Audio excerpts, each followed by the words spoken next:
Welcome back to Beer Geeks Beer Reviews. Today we got a special release from the Founders Brewery out of Michigan, man. I'm talking about a hot hitter, man. I've had this on tap, but I have not had it from bottle. You know, sometimes they can sit there and vary from both, man. Bam. Look at that. Mango Magnifico. Mango Magnifico. Why? Because it's Magnifico. No, seriously, I've had this off the tap, and it is wonderful.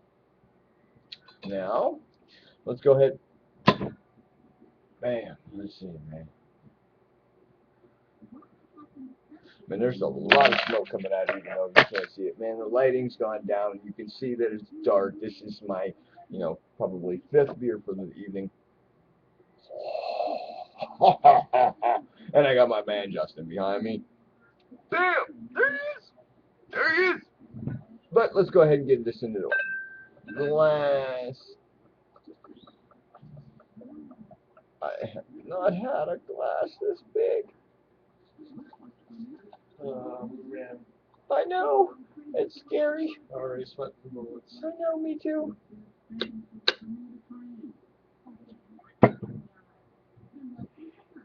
Man, it's got so many bubbles in it.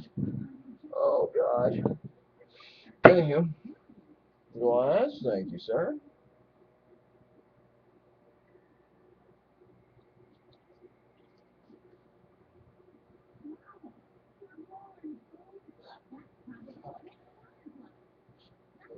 Oh, God, we're gonna die.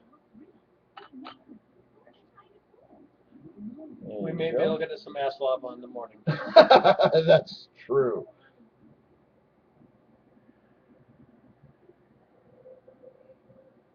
Mm, mm, mm, mm.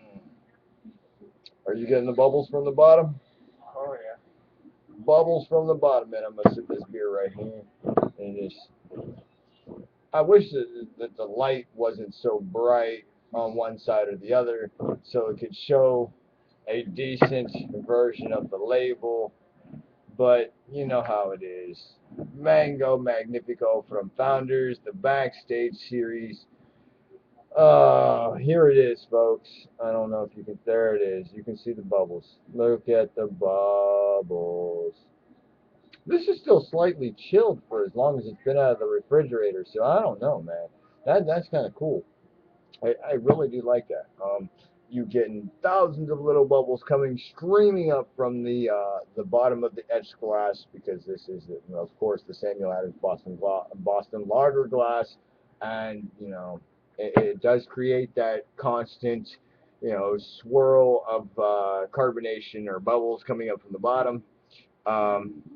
Just a fine little half a finger worth of head, and it is nice and smooth up on top, not very rocky. How's yours turn out? Very nice Oh, and it's looking smooth. very good. Oh, look at that. It's nice and smooth up there. And we got, pretty much a decent pour on here up to the top of the bulb, and the rest of it is finished off nice and smooth, whether it's a quarter or a half a finger's worth of head. I see roughly the same amount of bubbles. I do not want to say that this is totally filtered. I can see, stuff inside going up and down, when the bubbles arise. So therefore, I do not want to say that it is a filter beer. It is an unfiltered beer. Even though that you can probably see me through said beer at times when I turn the glass, it is a very hazy in the light, in the direct light as it shines through the glass. It is a very unfiltered beer. Here you go. Um, I want to iterate that the longer that you leave it sit and warm up, eh, um, you might sit there and see that the head will not create it, or it will quickly fade. Um, oh God, this is gonna be horrible. Oh, Horrible yet awesome. well, yes, that it is, but I just don't understand, man. Why are we doing this? Anyway, um, yeah, like I said, I've had it just on tap. It was so good. I just had to pick up a bottle. This bottle alone, man, when this came out, look at that. You get a nice label. That is a nice label. I love that label. Anyway, 101 beers or 101 bottles of beer on the wall, or 101 bottles on the wall, up in Kent, Ohio, had released this on Saturday, and it sold out within an hour or an hour and a half, 2 hours. You know, I wasn't really paying attention because it opened up at 11 o'clock in the morning for its a secondary, a second day special releases and whatnot. And this was available. They had this in bottles, and they had a bunch of stuff on tap, which was amazing. You can Yes. see, yes, we got an approval from Justin. Yes, it was amazing. If you come over to my Facebook page, you can see some of the pictures that we had taken from the day. Um, I went in quickly to buy this bottle. And once I bought this bottle, I seen tons of people pouring in, asking for it, looking for it. This, that, this way, this way, this way, this way. They had flown off of the shelf within probably about an hour, between an hour to 2 hours, man. Between that hour time span, between 11 and 12, they were gone. They were totally done. They had no more. I got my bottle. Time to review. As for the nose,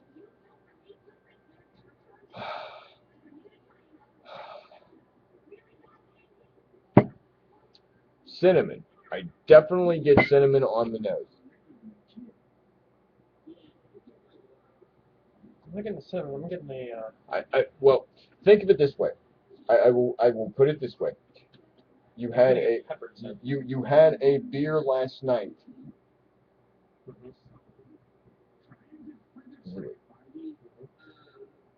Cinnamon. Yes. You don't pick it up. Got that. Like I got that, then that one.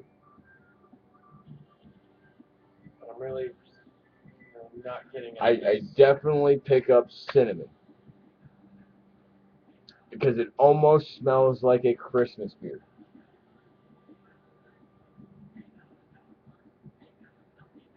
I'm not really getting. I'm getting like a lot. I'm getting the like a malt and a pepper.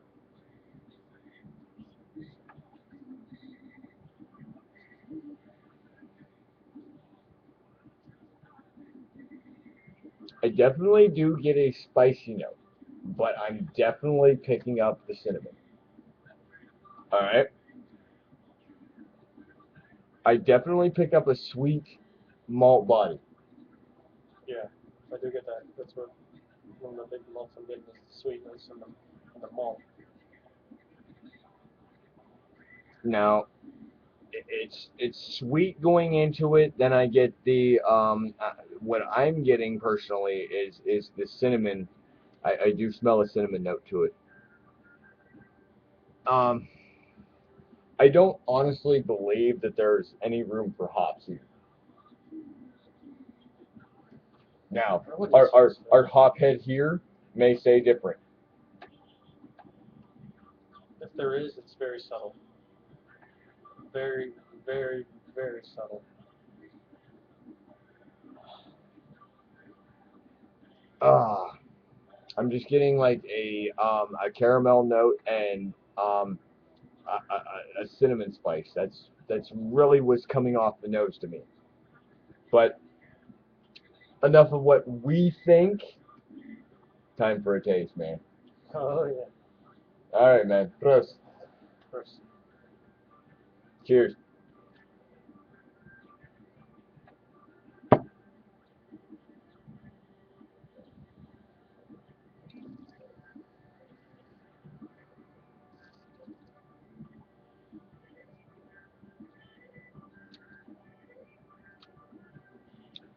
Oh God, there it is. Yep.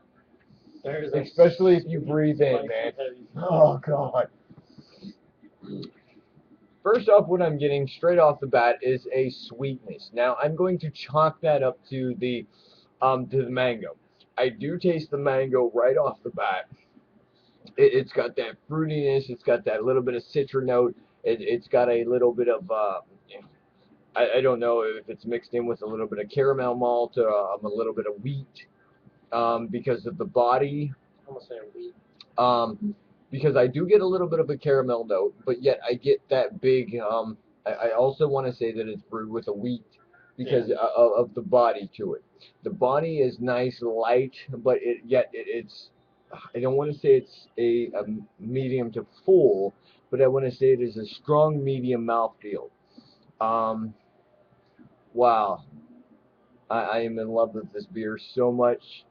Um, It's like it's sweet while it's in your mouth, and you swallow it, and then you get the heat. As soon as you swallow it, you get that heat, especially if it starts right in the back of the throat, and it kind of works its way up around the sides of the tongue. at the same time, I do agree with that, but at the same time, if you sit there and tilt your head forward and breathe in, you create that air bubble, the airflow, and you also get the heat in the immediate sip. It's not a lasting heat. Therefore, it's a heat that you get and then it dissipates at the same time, but yet there's a little bit that lingers. But what I mean by the cinnamon, when you take a sip, taste it, you get the mango. For me personally, it was started off with the mango. It started off with the sugary sweetness. It's not too cloying. I mean, this beer is done very, very well. Yeah. It is done right. It is done very well, and it is very complex. It starts off with the mango that leads into the citra, that leads into the sweetness, that leads into the caramel, that leads into um, uh, the the cinnamon, and then the cinnamon it burst open from there. In my opinion, it burst open from there and just like gives way to the heat. I mean, you can still taste a little bit of the pepper itself. I mean, even though that the heat is there, you can still taste a little bit of the pepper, in my opinion. I like. I really do like it. It's almost like when the flavors start to roll, they get like this whole roll, like almost like you ever seen someone boxing when they get into their combos. It's like every time every punch is a different flavor, and it's like rapid, it's fast, and you get them all, and then it rolls off the back, and you get that last spicy punch, and it's beautiful. I do agree with that because of the sheer fact that this beer is just like that. It's like a 1, 2, 3, 4, 5, 6, 7. I mean, it's just hitting your palate each and every turn a different flavor. Um, I would like to say that this is an end of summer beer to get into our fall flavors. I mean, this is an end of the season as it leaves the season and just gives you a reminder of what the season was about. Before we get into our Oktoberfests and our winter beers, our pumpkin beers and whatnot, all that good stuff, which I am anticipating. Uh, but with this one, bam, bam, Mango Magnifico. If you guys haven't had it, it's out now. Look for it, try it, taste it, whatnot. This is a true gem. This is how do I say this? This here is a pepper beer done right. And by that I mean it's very well balanced. It still has the heat. This is not a gimmicky beer. No, not at all. I do want to iterate and say that each and every one of the flavors are there. But I think the heat dissipates from any of the hop flavors that they added to the beer. Yeah, I don't get much hop at all. No, not unless they have added something to add. I don't know of any hop particularly up here that would add any kind of sugary sweetness. I get a No, sugary it's sweetness more from the if malt. there's whatever hops in it, it's a very Yeah, mild hop, to and probably control the malt. yeah, Um, because there is a sweetness there, there's a sugary sweetness, there's a citrus sweetness there. Um, all in all, this is just an amazing beer. I had to take this long to do this review right. But with that said, get out there, seek it out if it's still available, try it, let me know what you think. Don't drink and drive. Please comment, rate, and subscribe, and let me know what you think about this beer right here. Till again, Prost, cheers, deuces. Bye.